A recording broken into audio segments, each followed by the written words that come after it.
안녕하십니까. 3월 2일 유튜브 영상 제작을 시작하겠습니다. 힘든 주말을 보내고 월요일이 됐습니다. 그 시장이 변화가 상당히 심하기 때문에요. 가능하면 위험 관리에 신경을 써야 되지 않을까 이런 생각을 많이 하게 됩니다. 제가 봤던 시장을 제 개인적인 관점으로 설명을 드리도록 하겠습니다. 먼저 해외 증시부터 살펴보겠습니다. 금요일날 다우지수가 마이너스 1.39 하락이었고요. 나스닥이 플러스 0.01 강보합에서 끝이 났습니다. 독일 증시가 급락한 것은 그 전날 그 유럽 증시가 끝나고 나서 미 증시가 많이 빠져버렸기 때문에 그걸 반영해서 내려온 거기 때문에 이 유럽 증시는 큰 의미 부여를 안 해도 될 것 같습니다. 이 부분은 꼭 저렇게 생각해 보셔야 돼요. 시차가 있기 때문에 그렇습니다. 무슨 말씀이냐면 독일 증시 상황으로 봤을 때 거의 한 4% 가까이 빠졌기 때문에 아주 심각한 것처럼 보이지만 이날 목요일 날 저녁에 적게 빠졌다는 얘기죠. 이렇게 적게 빠진 상황에서 미국 증시가 많이 빠졌거든요. 그냥 4% 가까이 급락해 버렸기 때문에 유럽 증시가 끝나고 나서 그 다음 미 증시가 좀 더 뒤에 끝나기 때문에 이쯤에서 미 증시가 여기쯤일 때 유럽 증시가 덜 빠지고 있는 상태에서 유럽 증시 끝나고 미 증시가 쫙 밀려버렸기 때문에 이 부분을 반영해서 빠지니까 3.85%라는 많은 급락이 나왔는데 그것은 그 전날 거 포함해서 빠졌다 이렇게 봐야 되니까 유럽 증시는 크게 신경을 안 쓰는 것이 맞을 겁니다. 예측을 할 때 일단 중요한 것은 이 부분을 두 가지로 저는 생각해 봐야 된다고 생각합니다. 이런 급락은 정말 보기 힘든 IMF 때가 아니죠. 미국 같으면 그 뭐죠? 9.12 사태 때의 그 당시 차트를 참 볼 수 있으면 좋을 것 같은데요. 여튼 그때보다 더 심하지 않나 하는 정도로 급락하는 이 추락하는 떨어지는 각도가 상당히 가파릅니다. 3% 4% 3% 4%에서 한 11% 가까이 떨어졌는데 또 더 빠져버렸죠. 그래서 여기서 더 떨어지는 이때 제가 좀 놀랐습니다. 여기서는 이제 반등하겠지 생각했거든요. 보통 여기서 반등할 줄 알았는데 많이 밀렸기 때문에 이제는 반등하겠지 하고 밀렸는데 여기서 다시 4%가 더 빠지는 순간에 이건 그 상당히 심각하다는 그런 쪽으로 해석을 했습니다. 그나마 다행인 것은 금요일 날도 급락을 했었는데 이걸 들어 올렸다는 게 아주 큰 천만 다행인 그런 상황입니다. 나스닥의 경우도 보시면 갭으로 탁 떨어졌다가 들어 올려서 보합으로 마감시켰다는 거죠. 그래서 이 부분이 상당히 긍정적으로 작용을 해서 우리 증시가 오늘 반등할 수 있는 기틀을 마련했다 이렇게 보시면 될 것 같습니다. 그래서 보시면 신종 코로나 공포는 지속되고 있는 상태입니다. 유럽 쪽으로 우리나라도 지금 아직까지 진정이 안 되고 있죠. 오늘 벌써 한 470 몇 명이 오전에 나왔는데 오후에 또 얼마나 나올지 그리고 제가 금요일 날 예상할 때 일요일쯤 되면은 확산세가 진정될 것이라고 예상을 했었는데 그게 그렇지가 않은 것 같아요. 아직까지 신천지 교인들의 의심 환자들을 검사를 다 못한 상황이랍니다. 그래서 당분간은 좀 더 나올 가능성이 있다. 그런 불안감을 가지고 있다. 그나마 다행인 것은 3월 첫째 주 이번 주쯤에 거의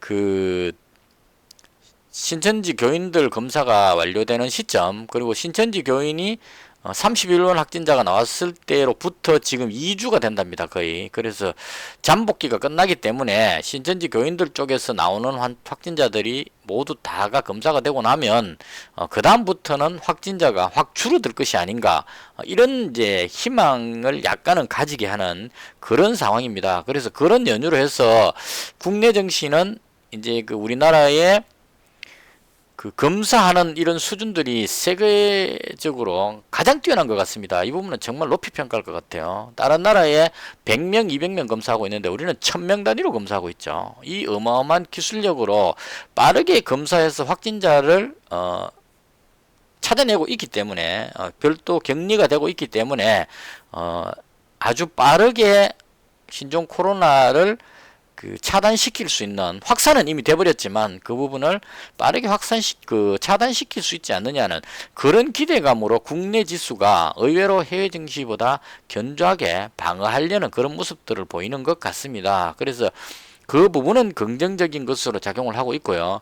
미증시가 들어올렸던 부분은 신종 코로나 확산은 아주 불안합니다. 미국도 지금 사망자가 나오고 있고 예상하지 못하는, 그러니까 연결고리를 찾을 수 없는 확진자가 나타나고 있는 아주 불안한 상황. 그리고 검사가 아직 제대로 이루어지지 않기 때문에 만약 제대로 검사했을 경우에 확진자가 기하급수적으로 불어날 수 있다, 이런 우려감을 가지고 있는 그런 상황입니다. 특히나 이탈리아 같은 곳에서 지금 하루에 500명대의 그런 이제 확진자가 나오고 있는 확산세에 접어들었죠. 이건 비슷한 패턴인 것 같습니다. 중국에서도 최초에 우한에서 발병했을 때 아주 빠른 속도로 그 후베이성을 거의 그 방어막을 쳐서 통제를 할 정도로 아주 빠르게 확산해서 한 도시를 거의 그 몰살해 버릴 정도로 어마어마한 확진자와 사망자가 나왔을 정도로 빨랐습니다. 그리고 그 이후에 이제 진정 국면에 들어갔는데 우리나라도 마찬가지죠. 대구 지역에서 확산되는 그 속도가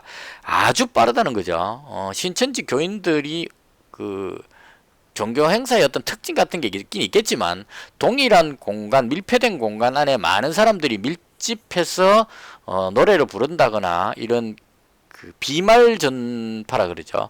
이런 상황이 이루어지게 되면 아주 빠르게 확산하고 있다는 이런 특징을 가지는 것 같습니다. 그래서 우리나라도 처음에 31번 환자 나올 때까지는 한 명, 두 명씩 나와가지고 20명, 21명 이렇게 가고 있다가 지금은 하루에 한 800명씩까지 막 나오고 있고 1000명이 나와도 놀랍지 않을 정도로 아주 빠른 속도로 불어나고 있습니다. 그래서 이 부분이 우리나라도 이게 진정될 수 있는지 없는지가 진정된다고 보면 안 됩니다. 중국이 진정됐기 때문에 우리도 진정된다, 이건 아닌 것 같아요. 왜냐하면 중국은 후베이성을 완전히 봉쇄를 해버렸기 때문에 그 이외의 지역에서 통제가 됐기 때문에 가능한데 우리나라는 대구를 봉쇄할 수가 없습니다. 좁은 땅덩어리에 그렇게 봉쇄할 그런 여력이 안 되죠. 그래서 아직도 사람들끼리의 어떤 내왕이 이루어지고 있고 일부 교회에서는 보면서 소름 돋는데요. 일요일날 예배를 드린단 말입니다. 저도 그 말씀드렸다시피 부디스트 크리스찬입니다. 저는 불교와 기독교를 다 믿고 있는 사람인데 집에서 간절히 기도하면 됩니다. 그 믿음이란 것은 마음속에서 먼저 나오는 거기 때문에 일단 유사시에는 집에서 기도를 하고 그 다음 진정되고 나서 교회 나가면 되거든요. 근데 굳이 이걸 이런 위기 상황에 교회까지 나가서 그 밀집된 공간에서 그렇게 주여를 외쳐야 되는지 정말 이해는 안 가지만 일단 이런 부분들을 통제할 수 없다는 점에서 상당히 위험한 상황이다, 개인적으로 그렇게 생각합니다. 그 앞에서 온도계로 온도 측정한다고 해서 해결이 안 되죠. 그 속에 들어가 있는 사람 중에 누가 감염자인지를 알 수 없는 상황이기 때문에. 그래서 우리나라가 중국처럼 확진자가 꺾여갖고 한풀 꺾였다 이렇게 속단하기는 아직 이르다, 그렇게 생각을 합니다. 그래서 추가로도 확산될 위험성은 언제든지 상존하고 있고 제가 보는 것은 이탈리아하고 이란입니다. 이란은 통제가 되고 있어서 외부로 언론 쪽으로 잘 나오지 않아서 정확히 모르겠지만 이탈리아 확산세가 지금 하루에 500명대로 나오고 있는 것 같아요. 우리나라의 대구에서 확산하고 있는 이런 추세가 이탈리아에서 이루어지고 있는 것 같고 그리고 유럽 쪽이나 미국 쪽 이런 쪽 서양 사람들은 마스크를 잘 안 끼는 것 같습니다. 그래서 전파가 더 빠르게 될 수 있는 위험성, 그리고 이탈리아 쪽에서 확산이 되면 유럽 전역으로 퍼질 수 있는 이런 위험성들이 있는 것 같습니다. 그리고 이 신종 코로나가 더운 지방에서 제가 예전부터 말씀드렸는데 날씨가 따뜻해지면 없어진다는 이야기를 하는 사람들이 있었는데 그때 제가 말씀드렸죠. 후베이성 우한하고 일본하고 우리나라보다 밑에 있습니다. 그러니까 따뜻한 지방에서 먼저 퍼졌다는, 더 빠르게 퍼진다는 거죠. 그러니까 덥다는 뜻이 아니고 봄 기운, 우리보다 조금 따뜻한 지역이 더 빠르게 확산했다는 거죠. 중국도 보시면 우한하고 우한 아래쪽에 있는 광저우 밑에 쪽으로 내려갈수록 확산 속도가 월등히 빨랐다는 거죠. 그래서 그런 연유를 했을 때 우리나라가 아직 이제 봄에 접어들기 때문에 이탈리아도 아마 그런 라인으로 보시면 될 거예요. 그래서 온도에 관계없이 확산이 되는 것 같고 이런 확산세가 계속 이어질 수 있다. 정리하면 우리나라도 아직 진정된 것이 아니기 때문에 어떻게 될지 장담할 수 없는 상태, 아주 중요한 고비고 이탈리아나 이란, 그 미국 혹은 일본 이런 쪽도 지금 어느 정도 확산됐는지 예측이 불가능한 상황, 이런 불확실성은 증시에 상당히 그 악재로 작용합니다. 심리적으로. 지금 그 공포지수가 저는 S&P 500 공포지수를 보는데요. 20이 넘어가면 불안감을 느낀다고 하는데 지금 26 위에서 놀고 있어요. 그래서 상당히 불안한 상황이고, 이런 상황이라면 언제든지 증시는 폭락할 위험성이 있다. 이걸 염두에 두고 대응을 하는 것이 맞을 것 같습니다. 단지 급락을 너무 많이 했기 때문에 연방준비제도에서 시장에 개입할 수 있다는 이런 발언을 함으로 해서 자금이 풀린다는 그런 것으로 해서 들어올리는 모습이 나왔었다. 이 부분이 이제 호재로 작용한 겁니다. 그래서 신종 코로나의 악재와 연방준비제도의 시장 개입에 대한 호재, 이 두 가지가 충돌하면서 미증시가 들어 올리면서 끝이 났다, 이렇게 보시면 될 것 같습니다. 그래서 이런 연유로 해서 국내 증시가 오늘 좀 상승하는 모습이 나왔다고 보시면 될 겁니다. 코스피 오히려 코스피보다도 코스닥이 좀 더 강하게 밀어올린 것 같으네요. 코스피는 지금 0.78%인데 외국인 매도가 아주 강한 것 같습니다. 또 한 가지 생각해야 될 게 3월이 됐기 때문에 선물 옵션 만기가 다음 주거든요. 다음 주 목요일이기 때문에 이 선물 옵션 만기의 포지션, 이런 영향으로 해서 어떤 식으로 흘러갈지 예측하기 상당히 더 어려워졌다, 이렇게도 보셔야 됩니다. 그래서 외국인이 거래소에서는 현 선물 모두 매도를 쳤기 때문에 아래쪽으로 더 떨어진다는 쪽으로 배팅을 하고 있는 것 같습니다.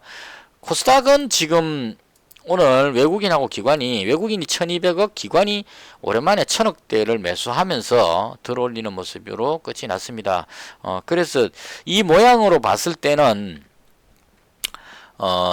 제가 금요일날 방송할 때 그렇게 말씀을 드렸거든요. 많이 빠졌기 때문에 이제는 낙폭과대 우량주가 상승하는 것을 노려야 된다는 쪽으로 말씀을 드렸고요. 저 또한 바른손 ENA하고 써니전자를 300만원씩 매수하고 넘어왔습니다. 이런 반등이 나올 것을 생각하고, 그리고 금요일 방송 끝부분에 만약에 이런 양봉이 나온다면 이제는 위쪽으로 봐야 되는 때가 아닌가라고 말씀을 드렸기 때문에 이 말씀을 이어서 또 말씀드릴 수밖에 없는 상황이에요. 자, 양봉으로 들어올리기 때문에 정상적인 상황으로 보면 하락했던 부분을 들어 올려서 양봉으로 들어올렸기 때문에 여기서 위로 올라간다고 보는 것이 일반적인 흐름이라고 봅니다. 악재를 다 딛고 들어올리기 때문에. 하지만 제가 봤을 때 신종 코로나는 예외라고 봅니다. 이건 확산세가 어떻게 되느냐를 예측할 수 없기 때문에 우리가 미국에서 연준에서 금리를 인하해서 시장 개입을 하는 자금을 푸는 것 이상으로 만약에 확산세가 더 심해진다면 이건 위험하다는 거죠. 예를 들어서 미국에서 몇천 명의 확진자가 나온다거나 이탈리아에서 몇천 명이 나오고 유럽 쪽으로 확산되는 이런 모습이 언제 나올지 모른다는 거죠. 순식간에 그렇게 됐을 때 그 부분을 과연 자금을 풀어서 들어 올릴 수 있겠느냐, 이 부분에 의문이 남는다는 겁니다. 그래서 그런 연유로 봤을 때 해외 증시 상황으로 봤을 때 정상적인 상황이라면 이런 모습이면 들어 올린다가 일반적인 관점이지만 지금 이 상황은 천재지변에 가까운 상황이라는 거죠. 코로나가. 그래서 여기서 만약에 신종 코로나가 더 확산되는 모습, 순식간에 확산되는 어떤 모습이 나온다면 들어올리지 못하고 오히려 더 밑으로 내려가 버릴 위험성도 있다.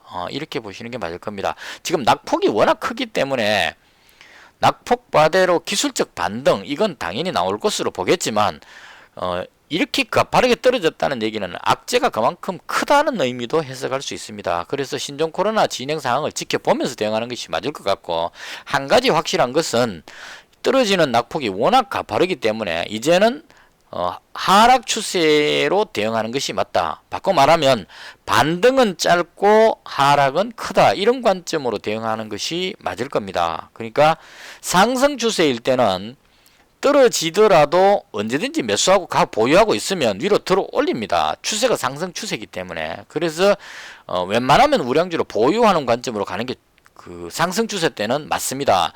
신종 코로나 처음 나왔을 때 중국에서 급락할 때 보유하니까 들어 올렸죠. 이런 식으로 반등이 나오지만 지금처럼 낙폭이 아주 컸을 때는 들어 올린다고 섣불리 추격 매수하면 떨어질 때 이거보다 더 떨어질 수 있는 위험성을 항상 내포하고 있다 이런 얘기입니다. 언제까지냐면 신종 코로나가 진정될 때까지는 이 하락 추세는 계속될 것으로 봅니다. 그래서 덜 올린다고 해서 수익을 올리기 위해서 뛰어들기보다는 짧게 그냥 올릴 때 이익 실현하고 그 다음 많이 빠졌을 때 밑에서 다시 저가 매수하는 이런 전략을 펴는 것이 맞지 않을까 개인적으로 그렇게 생각합니다. 저는 그렇게 대응을 했다는 얘기죠. 그러니까 오늘 덜 올렸기 때문에 이제 덜 올렸으니까 추세가 바뀌었다 해서 보유해서 길게 보는 게 아니고 오늘 덜 올릴 때 수익 났으니까 감사하다 그러고 수익을 챙기는 거죠.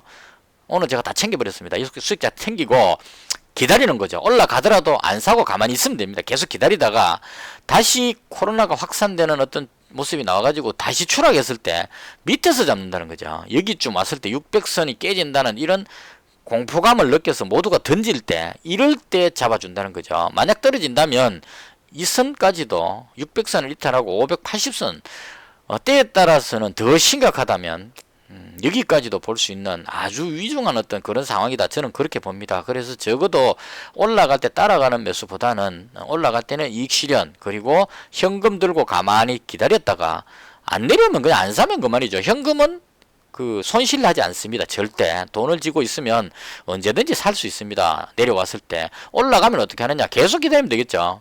언제까지? 코로나가 끝날 때까지, 코로나의 확산세가 꺾일 때까지 기다리는 겁니다. 그리고 코로나 확산세가 꺾이면 그때는 여기서 들어가든 여기서 들어가든 여기서 들어가든 올라간다고 보면 됩니다. 근데 아직까지 확산세가 꺾이지 않았기 때문에 지금은 위험 관리를 해야 된다 이렇게 보는 게 맞을 것 같습니다. 그래서 개인적으로 봤을 때 오늘 이 모양은 아래 꼬리를 달고 양봉으로 빼올렸기 때문에 이제는 상승이다 라고 볼 수 있는 여러 가지 요건들이 모두 보여집니다.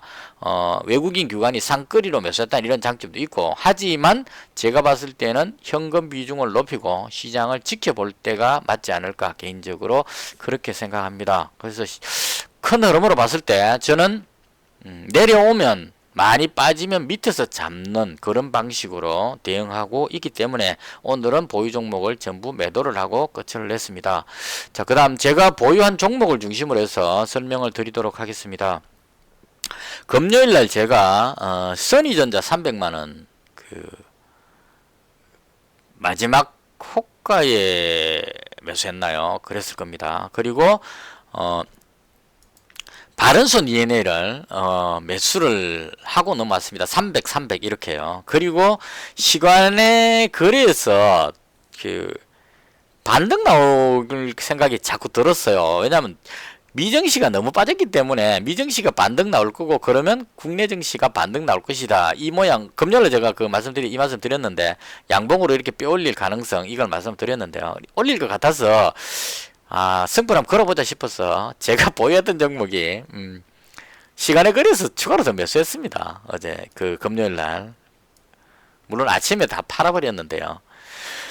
MC넥스라는 종목 시간에서 100만원치 매수했고요. 그 다음 어버브 반도체 그동안 제가 사고 싶었던 실적 괜찮으면서 반등하지 싶은 그런 종목들 그 다음 엑셈 그리고 코리아나 이렇게 매수를 했습니다. 추가로 푸른 기술까지 매수를 했었습니다. 그래서 이 반등 나올 걸 예상하고 매수를 했었는데 주말 동안에 이제 코로나 확진자가 우리나라에서 줄어들지 않고 계속 확산을 하니까 그 부분이 되게 불안했습니다. 그래서 이건 이러다가 진짜 큰일 나는 것이 아닌가 여기서 더 빠지는 것이 아닌가 이런 불안하게 주말을 보냈어요. 보내고 일요일날 저녁에 운 좋게 호재성 뉴스가 하나 터졌습니다.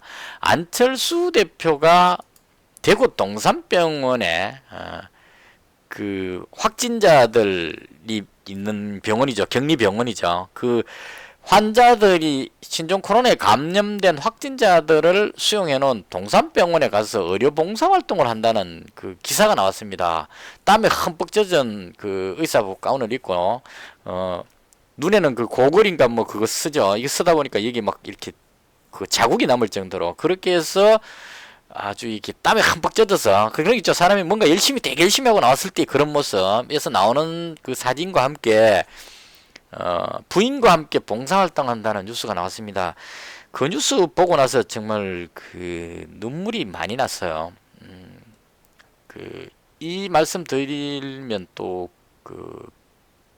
거부감을 느끼시는 분이 있을 수는 있는데요. 그렇더라도 오늘은 이건 이야기 하겠습니다. 제가 금요일날 영상 올릴 때 선의전자를 왜 매수했느냐에 대한 이유를 설명드릴 때 그런 말씀을 드렸어요.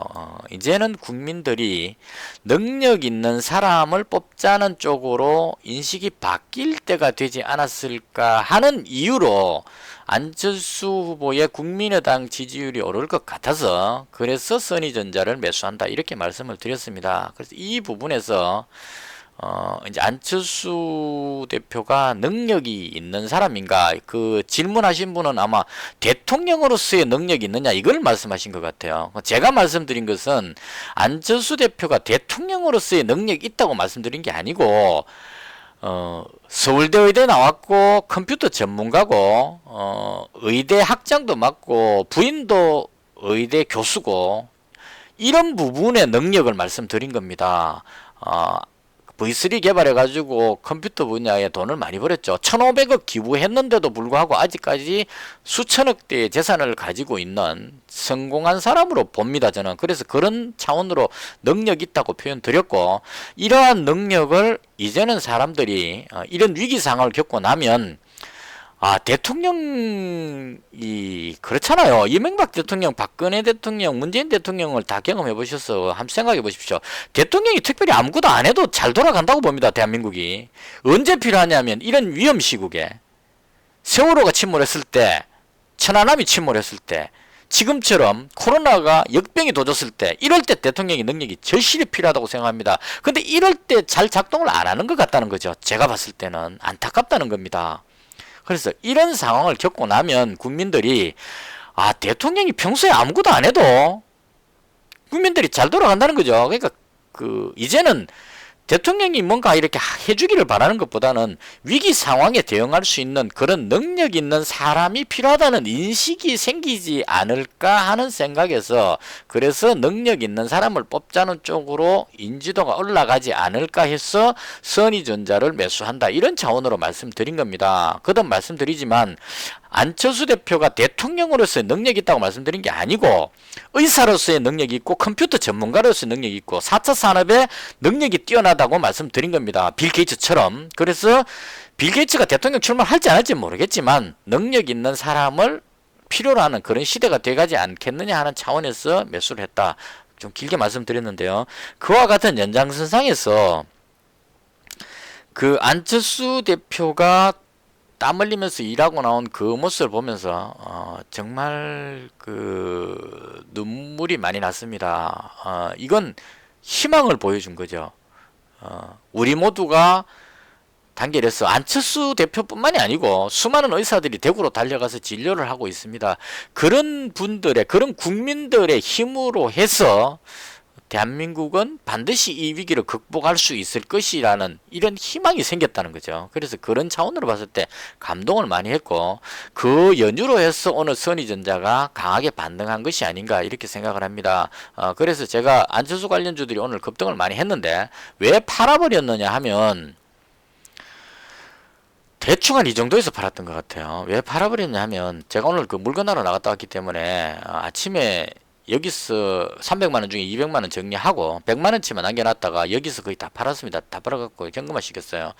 팔아버린 이유는 오늘 매매한 내용을 보니까 이게 맞는지는 모르겠습니다. 장 끝나보면 보이지 않는 외국인 매수 매도가 있기 때문에 달라질 수는 있는데 육안으로 봤을 때 선의전자의 외국인이 126만 주를 팔아버렸거든요. 그러면 이게 만약 거의 맞다면 외국인이 꽁수를 안 썼다면 말이죠. 이 지금 매수했던 대부분을 다 팔아버렸다는 거죠. 반등하는 동안에. 마찬가지입니다. 지금 안철수 관련주 안내 보시면 10만 주 매도했죠. 이거 가격이 비싸기 때문에 엄청나게 많은 물량입니다. 그 다음 까뮤엔씨 33만 주 매도 나왔죠. 이거 그 최종 수치는 아닙니다. 아닌데 거의 규칙적으로 안철수 관련주 우리가 안철수 테마주라고 하는 종목들을 외국인들이 다 팔아버렸어요.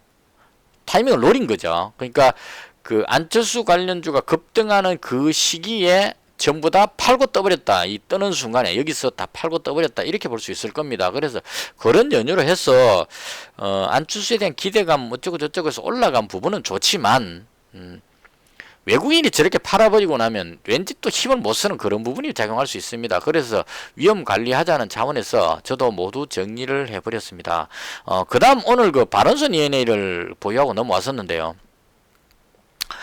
이 종목은 왜 좋게 봤느냐 하면 기생충의 제작사입니다. 그래서 이 지금 2,000원짜리가 6,000원까지 올라갈 때는 그만큼 호재성 재료가 있었다는 얘기고, 이게 신종 코로나로 인해서 눌렸던 거거든요. 그래서 신종 코로나가 완화되게 되면 가장 강하게 튀어오를 수 있는 종목이 저는 바른손 ENA라고 보고 노리고 있었습니다. 그래서 어제 그 금요일 날 매수하고 300만원 매수하고 넘어왔는데요. 오늘 어느 시점에 팔아버렸느냐 하면 그 바른손 ENA를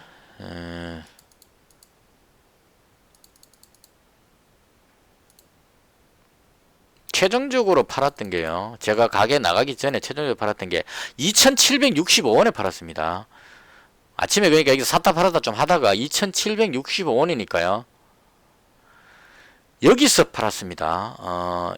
여기서 팔았던 이유는 이거 그냥 그 대충 그 일봉으로 대충 보면 이 정도 오면 좀 어느 정도 그 한계치 수준으로 느껴집니다. 그러니까 이 제가 봤을 때 줄 긋고 봤을 때 이 분봉상으로 대충 보면 그 앞쪽에 매물이 많이 있죠. 그래서 그 빠질 것 같아서 여기 올라갈 때 미련 없다 이런 생각으로 그냥 2,765원 뭐 이렇게 해서 여기서 200만원치 팔고 그 다음 일하고 와서 대충 한 이 정도에서 팔았던 것 같아요. 남아있던 100만원은 이런 식으로 해서 정리를 했습니다. 그래서 제가 봤을 때 이제 두 가지 각도로 봐야 될 것 같아요. 제가 매매했던 건 그렇게 매매해서 마지막에 엘컴텍을 그 한번 매수해 봤는데 거의 뭐 본전에 다 팔아버렸습니다. 이건 그 왜냐하면 그 해외 증시가 급등하면서 코스닥이 여기서 급등할 수도 있기 때문에 금 가격은 좋지만 엘컴텍도 계속 말씀드렸죠. 금 가격은 오늘 괜찮게 올라갔지만 코스닥이 반등하면 두 가지가 상충됩니다. 엘컴텍이 급등하는 조건은 금 가격이 올라가면서 코스닥이 급락해야 인버스가 작동해서 급등할 수 있습니다. 근데 이게 둘 중에 하나라도 빈트가 안 맞으면 강하게 못 올라간다는 얘기죠. 그래서 올라가려 그러다가 코스닥이 반등 나오니까 눌러버리죠. 그런 차원으로 해서 모두 정리를 했습니다. 그래서 제가 보유한 종목은 모두 정리하고 현금화를 시켰고요.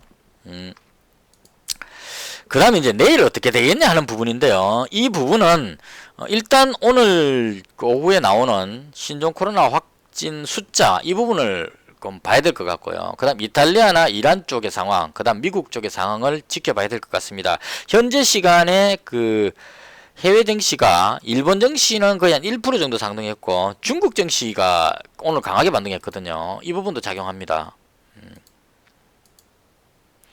자, 중국 증시가 급락했던 부분이 오늘 상당히 들어올렸죠. 그러니까 중국이 거의 확진자가 진정 국면에 접어들면서 강하게 반등하는 모습이 나오고 있습니다. 그래서 이 부분으로 해서 이걸 빌미로 해서 미증시가 들어 올릴 수 있는 그런 가능성이 높아졌다는 얘기죠. 그동안 너무 빠졌으니까 위로 올릴 수 있는 가능성이 커졌다 이런 얘기입니다. 그래서 미국 선물 지수가 현재 시간에 플러스 0.7 정도로 아주 강한 모습을 보이고 있습니다.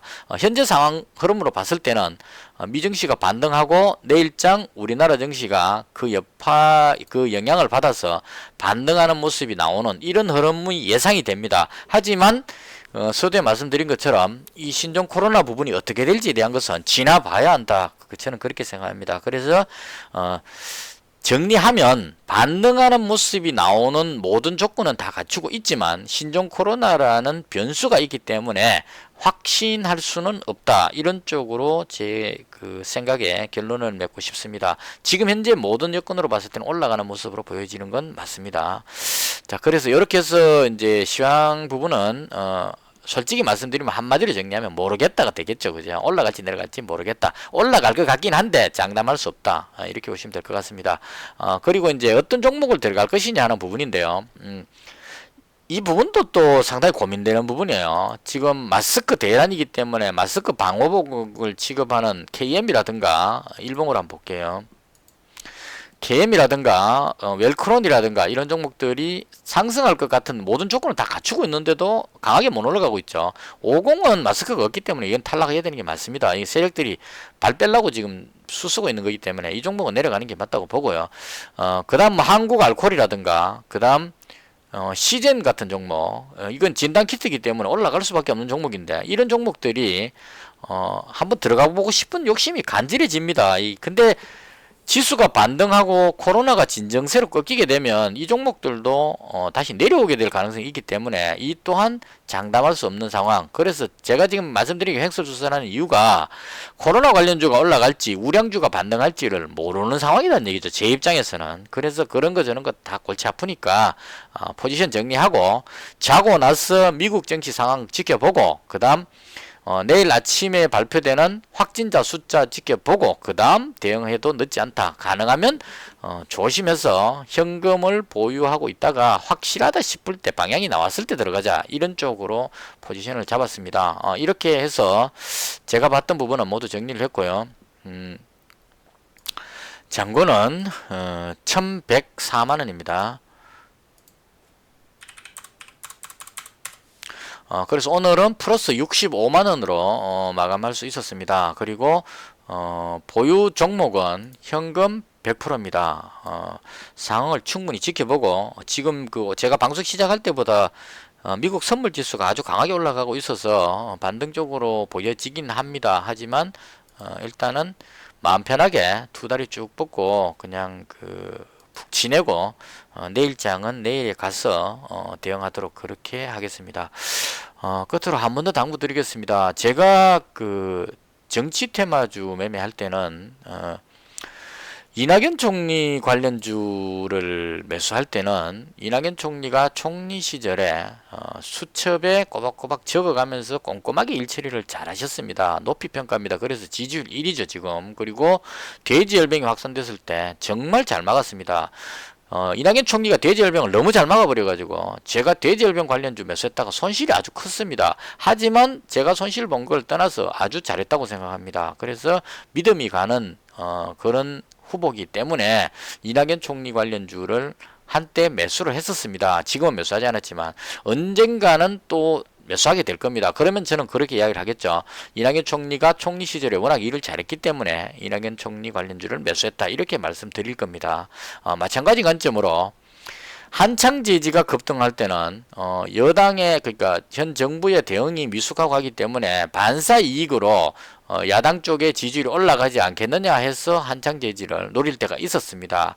물론 지금 너무 많이 올랐기 때문에 저는 이제 매수를 하지 않았는데요. 오늘 이렇게 이제 밀린 것도 어느 정도 진정 국면으로 들어가는 이런, 그러니까 쉽게 말하면 이 신종 코로나에 대해서 정부의 대응도 조금 미숙했지만 뭐 야당에서도 특별히 잘한 게 없다 이런 생각이 듭니다. 그래서 그런 연유로 해서 여당이 잘못해도 야당 찍고 싶은 생각은 없다 이런 심리가 좀 작용하는 것 같아요. 그래서 내려오는 것 같습니다 지금. 그래서 만약 한창 재지를 제가 매수하게 된다면 황교안 총리의 삭발하면서 하던 어떤 이런 당의 결집력 이런 장점들을 이야기하면서 매수했다고 이야기를 할 겁니다. 마찬가지로 안철수 관련주를 제가 매수할 때는 안철수 대표의 어떤 장점을 말하면서 매수했다고 말할 수밖에 없습니다. 그래야 이 종목을 매수한 이유가 되기 때문에 그렇습니다. 선의전자가 진동자 해서 반도체 관련주로 매수했다 이렇게 말할 수는 없거든요. 반도체 관련주 같으면 이 선의전자 말고도 좋은 종목들이 아주 많기 때문에. 그래서 정치 테마를 매매할 때는 제가 매수했을 때는 해당 관련 후보의 장점을 말할 수밖에 없고 그 부분을 반대쪽 관점에서 봤을 때는 그 사람 뭐 잘한 것도 없는데 뭐 선거 홍보하는 거냐 이런 쪽으로 비판하실 수도 있을 겁니다. 근데 여기는 정치 관련 유튜브 영상이 아니고 주식 투자하는 유튜브입니다. 그래서 투자 관점으로 봐서 그렇다 이렇게 봐주시면 좋겠습니다. 자꾸 길게 말씀드릴 수밖에 없는 이유가 이런 부분이 계속 충돌이 되기 때문에 그런데요.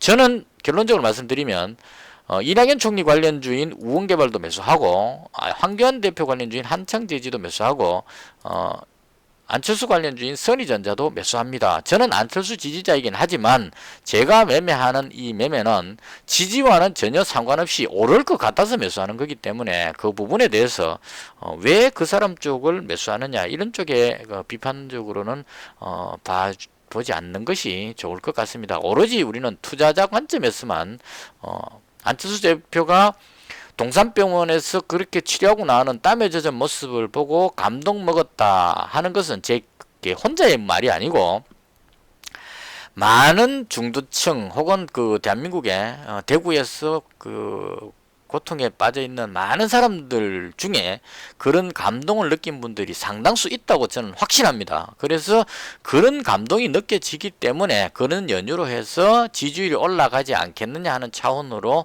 말씀을 드린 겁니다. 잘한 건 잘했다고 해주는 게 맞지 않을까 이런 생각을 가집니다. 말이 좀 길었고요. 이렇게 해서 오늘 영상을 전부 마치겠고요. 상당히 민감한 시기다 보니까 이 투자하면서 제가 하는 이 표현 하나하나에 조금 영향을 받는 것 같아서 조금 저도 그렇다고 해서 제 방송 스타일을 바꿔가지고 각본을 짜가지고 적어 놓고 대사 읽듯이 그렇게 하고 싶지는 않습니다. 그냥 제 방송의 가장 큰 특징이 그냥 느낌 떠오르는 대로 막 이야기하는 숨기지 않고 있는 그대로 보여주는 게 제 방송의 장점이라고 생각합니다. 장고도 이렇게 그냥 그날 다 보여줄 정도로 그냥 아무것도 감추고 싶지 않고 제 생각을 그대로 보여드리는 거니까 그대로 보여주는 이 생각에 문제점이 있다고 해서 거기에 대해서 집중적으로 뭐라 그렇게 되면 제가 방송하는데 좀 제약을 받으니까 그런 부분들은 조금 너그럽게 넓은 마음으로 이해를 해주시면 좋겠습니다. 이렇게 해서 영상을 모두 마치겠습니다. 대단히 감사합니다.